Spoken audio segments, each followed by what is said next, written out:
Хүний нүд 200 градусын харах өнцгтэй бөгөөд 10 сая өнгийг ялгаж харж чадна. Нүд гэрлийг мэдэрч харааны мэдрэлүүдээр дамжуулан тархинд дохио өгдөг. Нүдэн доторх олон хэсгүүд нийлж тархи ойлгох хуудас зураг бий болгодог.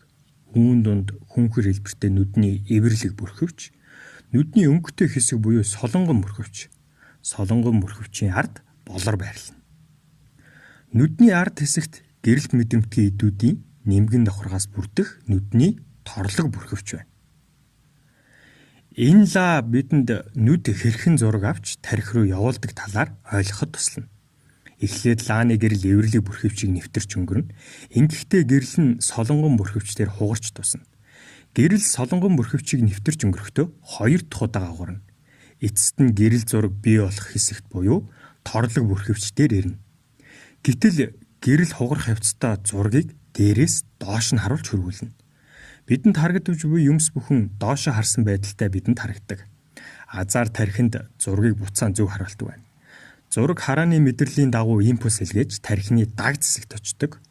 Тэнд зураг хэлбэрчгтэй буцсан зөв дүрстэй болдог байна. Одоо нүдэнд зүйлс бүсгээр харагдах хоёр нийтлэг нөхцөлийг авч үзье.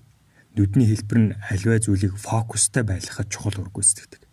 Энгийн хараатай нүдэнд гэрэл нь торлог бүрхөвчин дээр фокусын цэг гих торлог бүрхөвчин дээр яг тусдаг. Гэхдээ нүд энгийнээс урт байвал юу болох вэ? Нүд урт байх тусмаа болор болон торлог бүрхөвч хоорондын зай ихсдэг.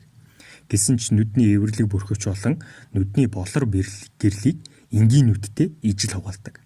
Энэ нь фокусын цэг нь торлог бүрхөвчин дээр биш, наан байна гэсэн үг юм. Ингэснээр холын зүйлсийг харахад хэцүү болно. Урт нүдтэй хүнийг холын хараа муутай гэдэг.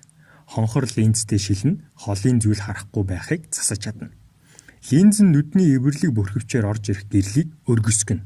Ингэснээр фокусын цэгийг торлог бүрхөвчин дээр аваач чадна. Ойрын хараа муудах нь түүний яг эсрэг зүйл.